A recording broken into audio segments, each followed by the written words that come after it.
दुर्गापुर के रामानुजम इलाके में 4 साल के रिक बागड़ी की मौत ने एक बार फिर स्थानीय स्वास्थ्य सेवाओं की स्थिति पर गंभीर सवाल खड़े कर दिए हैं। गुरुवार रात से शुरू हुई उसकी तबीयत बिगड़ने की घटना ने एक ही रात में रेफरल, आउटडोर इलाज और लापरवाही के आरोपों के बीच दम तोड़ दिया। परिवार और स्थानीय सूत्रों के अनुसार गुरुवार को बुखार आने के बाद रिक को सबसे पहले नगर निगम के विलियम कैरी स्वास्थ्य केंद्र ले जाया गया। वहां प्राथमिक उपचार के बाद उसे उन्नत इलाज के लिए दुर्गापुर उपजिला अस्पताल रेफर कर दिया गया।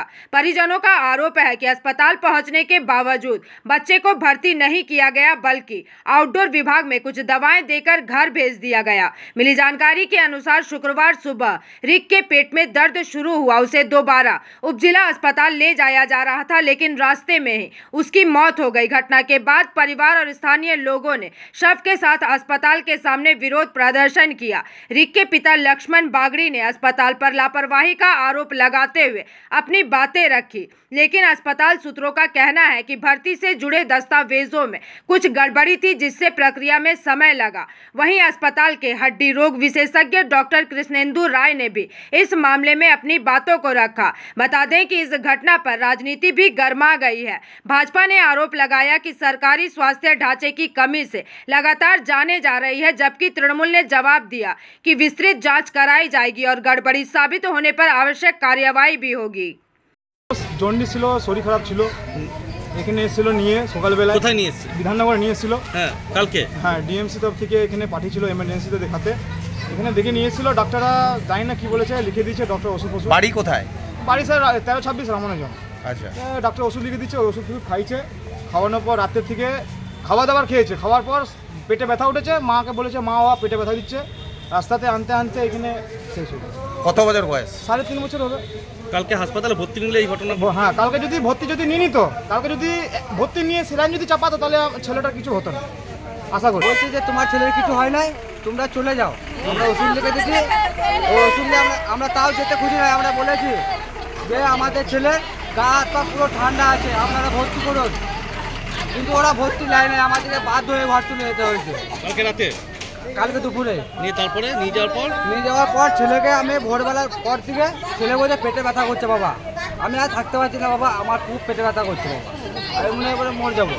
ওই জন্য বলিস না বাবা, ওরকম বলিস না।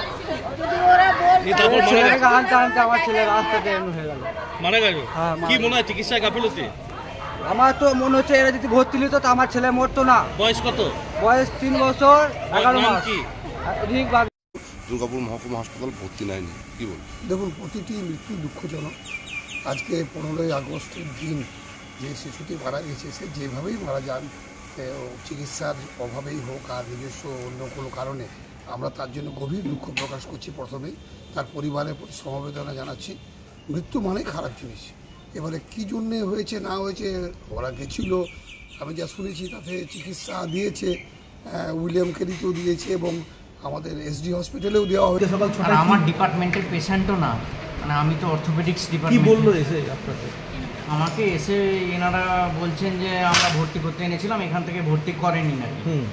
কিন্তু আমরা অনেক সময় প্রচুর পেশেন্টের আমি দেখেছি যে আমরা ভর্তি হতে বলি, কিন্তু তারা নিজের ইচ্ছায় কিন্তু ভর্তি হয় না, বারবার বলা সত্ত্বেও কিন্তু ভর্তি হয় না।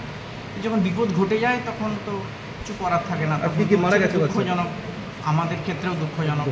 এটা আমাদের বাচ্চা হলেও সেটা আমাদের দুঃখ। বাচ্চাটা কি মারা গেছে? বাচ্চাটা মৃত অবস্থাতেই আজকে এসছে, আমার অন ডিউটি অবস্থা মৃত অবস্থাতেই এসছি। এবং কালকেও আমি ডিউটিতেও ছিলাম না এখানে, আমার ডিপার্টমেন্টও আলাদা, আমার অর্থোপেডিক্স ডিপার্টমেন্ট। दुर्गापुर से निमाई दास की रिपोर्ट, PVTV न्यूज़।